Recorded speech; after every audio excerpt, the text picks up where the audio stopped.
Inn and Spa and the Vintage Inn in Yachtville, California. Call 800-351-1133.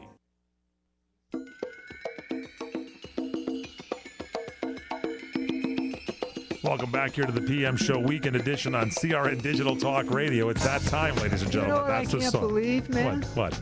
I can't believe our engineer. He knows that we're going to talk to a superstar actor. We're not done with RG. And listen to what he's playing. He's playing the boogie music. Hang on a minute. Yeah. He's going to get Bob to stand up here. Check it out on YouTube at crntalk.com. As Bob busts a couple of moves. Can't help it, man. You can't help it when this music fills him. Tomas. You know what this is called, brother? What is this called? It's called White Soul, baby. White Soul from Robert Conrad, ladies and gentlemen. Down. You got to go to the website at 6105 South Bishop. Here I come. crntalk.com and click on YouTube and check out Those poor /Robert people that are Conrad. living in that house now, when I mention that on the air, probably want to find me and beat me to death. All right, let's finish with RG, and then we get to talk to Richard Benjamin. He was kind enough to call in, and we're going to talk to him because of it. So, RG, what's up, brother? Yeah, I just wanted to mention one thing. Whenever you guys, when you're doing a show like Wild Wild West, and if anything has to, like, say you're going to jump into the water or something, you know, like your guns and all that, they don't really get them good guns wet, huh? They probably give you, you know, a prop or something to get into the water. Is that Yeah, right? they give you a rubber gun. You're not going to take a 44 and jump in the water with it. Come on. Yeah, that's right. And they give All you right, funky. take care. And they give you funky clothes. Hey, you take care. Thanks for your friendship, brother. You got it. Okay, Bye. Now talking about friendship, this is a comrade in arms, because once you're in the Screen Actors Guild, I mean, then you're in a fraternal organization forever. Richard Benjamin was born May 22nd. He's an American actor. He's a film director. He has starred in a number of productions, including Goodbye Columbus, based on the novel by Philip Roth, Westworld, 1970. Benjamin was born in New York City, New York, the son of a garment industry worker. He attended high school of the performing arts. Now he graduated. See, he started early. Now he's in high school at the performing arts. Now he goes to, in my opinion, the top drama school in the country. What would that be? Well, there's Yale and there's Northwestern. Oh, I know what you're going to say. Where he was involved in many plays and studied in the Northwestern Theater School. So I'm going to ask him whether he was with Elvina Krauss, okay? Right. Or my guy. Who's your guy? Dr. Schneiderman. Dr. Schneiderman. Okay, so he married Paula Prentice, beautiful woman, has 2 children. They appeared together in the He and She TV show. That was a great show. I remember that one. Catch 22. Yep. And he starred in Ambitious, the television series Quirk. He starred in a lot of stuff, and he's done a lot of stuff, and he's an important actor.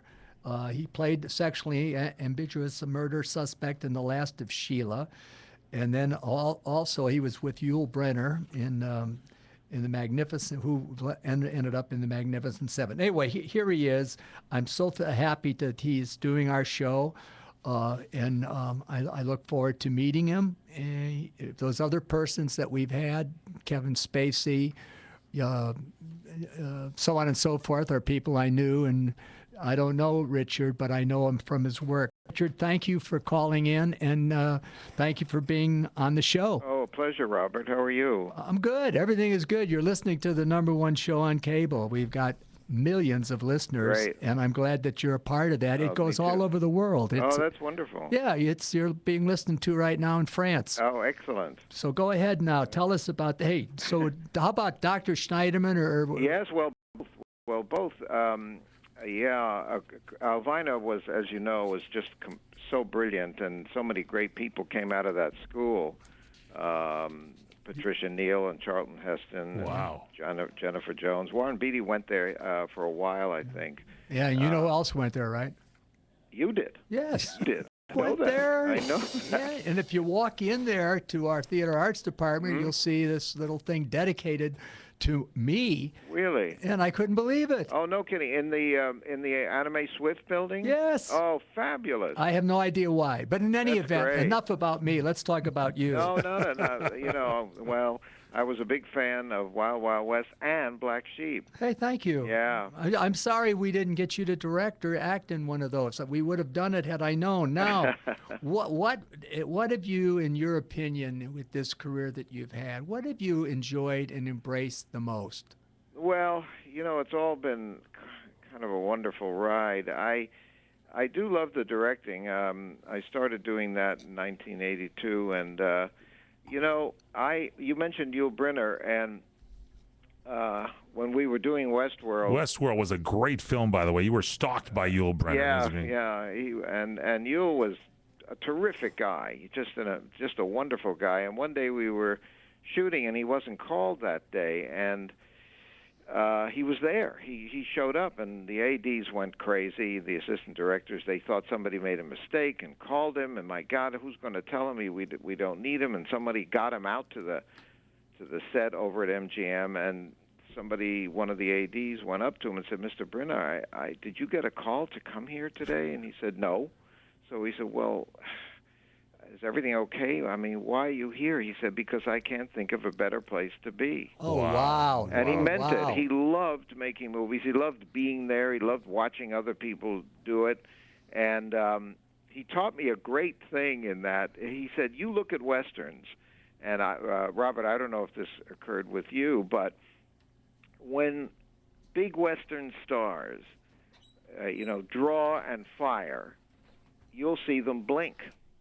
And because, as you know, that even though it's a blank, that round goes off and it makes noise and all of that. And he said, "I can teach you," because I had to do this stuff in Westworld. He said, "I'm going to teach you so you don't blink when you fire that gun." And it worked. I mean, it was completely amazing. And now all I do, if I ever watch a Westerns, that's all I think about. Is watching the blinking eyes. I love it. Is Randolph Scott blinking? Is John Wayne blinking? Is Gary Cooper blinking? Teach us. What do you do? How do you do it? Well, you know what he did? It's a 6-gun, as Robert knows, and he put 2 rounds in and left 4 chambers empty. So you spin it and pull the trigger. So you first, when you pull the trigger, you are going to blink and you flinch because you think it's going to go off. Right. But 2 times out of 4 it is. But after a while, so many times it doesn't. There's nothing in there. So you train you get new behavior to train yourself that there isn't going to be anything in there. That's good. So when you pull the trigger and it's just nothing, and you just hear a click, you then stop flinching and you stop blinking, and it absolutely works. Well, I'm not planning on doing any Western work in the near future, but thanks for the tip. That's a good one. Then when it finally goes off, you have a heart attack and you die right on the set, ladies and gentlemen. Richard. You said, "What the hell was that?" Yeah, exactly. Richard, yeah. What have you enjoyed most in this wonderful career that you've had? Well, I've been very lucky, and as you probably know, it's the fun of making them. I mean, how they do later, that's out of our hands, and some have been successful and some have not. But it's the making of them and I always said, don't tell anybody, but it's the greatest job in the world because you're having a great time doing something you love. And I especially like the directing because and that's why I brought that up about Yul, because I didn't like it when I was shooting a movie as an actor and an AD came up to me and said, "Well, you're going to work this morning, but, you're off the hook this afternoon." I didn't want to be off the hook. You couldn't think of a better place to be. And no. we can't think of a better place for you to be than right here. Stay with us, Richard Benjamin. Yeah, hey, Richard, give us another segment, huh? Sure, of course. Oh, well, thank you, man. Okay. He's going PM to stay show with us, you all. With Robert Conrad. Hi, I'm